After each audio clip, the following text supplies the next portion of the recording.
we have imagined also that there is a real self apart from the me. You all, I'm sure, feel that there's something else beyond this me, which is called the higher self or the sublime self or the supreme self.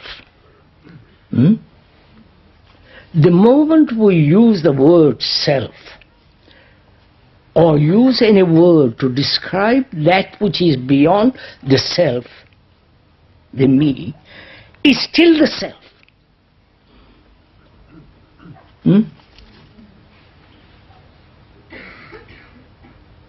The first thing to realize is it possible to be free of the self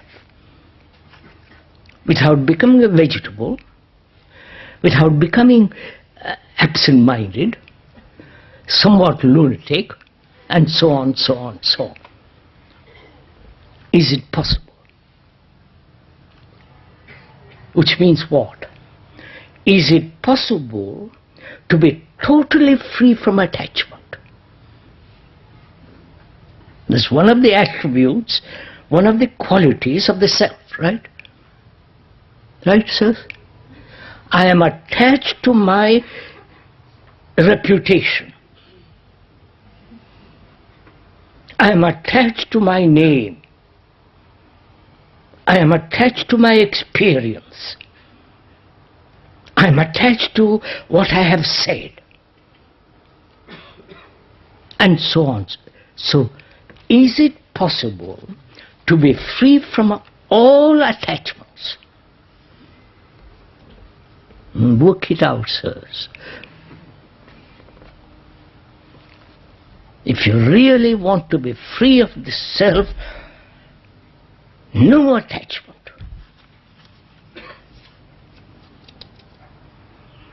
Which doesn't mean you become detached, indifferent, callous,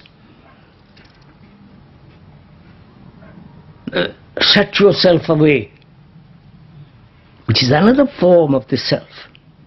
You understand? Before it was attached, now it says I won't be attached. It is still the movement of the self. So, if a person, serious,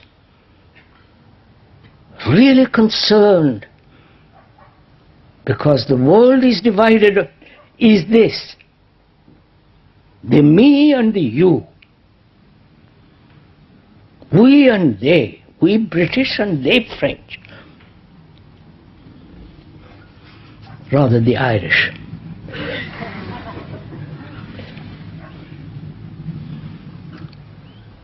The black and the white and the brown. So is it possible, without effort, to be free of attachment to your wife, to your children,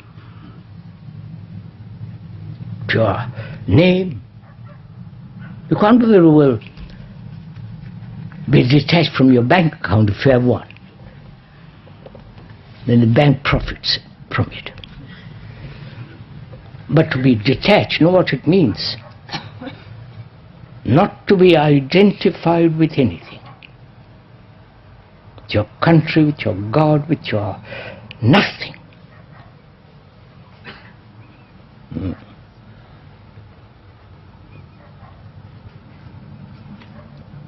Therefore, when you are really deeply, basically not attached, then from that deep sense of no attachment comes responsibility. Not responsibility to my wife, to my children, to my nephew, niece. The sense of responsibility. Right? Will you do it? That is the question. We can talk everlastingly. put into different words. But when it comes to testing it, active, we don't seem to want to do it. And so we prefer to go on as we are, status quo, slightly modified, but carry on with our quarrels, with our, all the things that are happening in the world. And to be free from your own experience, from your own knowledge, from your own accumulated perception. You understand all this?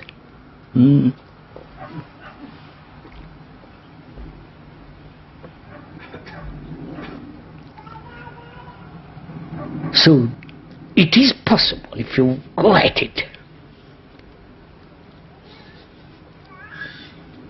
And it doesn't take time. That's one of our excuses, that we must have time to be free.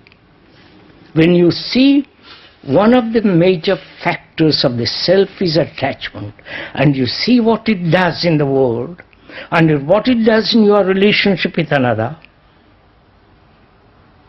separation, all the rest, ultimately quarrels, divorce, all the ugliness of relationship. If you see the truth of attachment, then that very truth is so. It is actual. Then you are free from it. Your own perception sets you free. Right? Will you do it?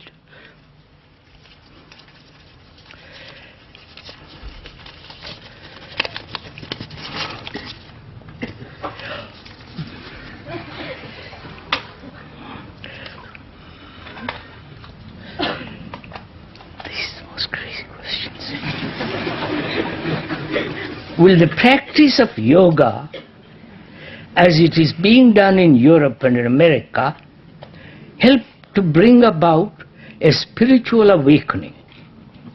Is it true that yoga will awaken deeper energy, which is called Kundalini? May I read it once more? You don't, not necessary? Right? There.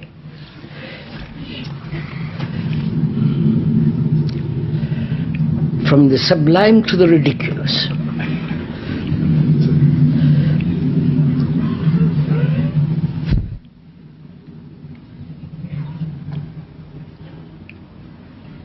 The so-called yoga, which the West and part of the East in India, was invented about the 17th and 18th century. The exercises, in order to not only to have a very good body, healthy body, through force, you understand, through discipline, through control,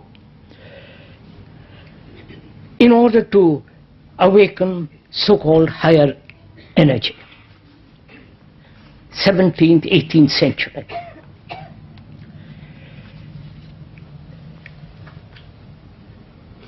The real yoga, which is called Raja Yoga, king of yogas, is to lead highly moral life. Not morality according to circumstances, according to culture, but true ethical activity in life.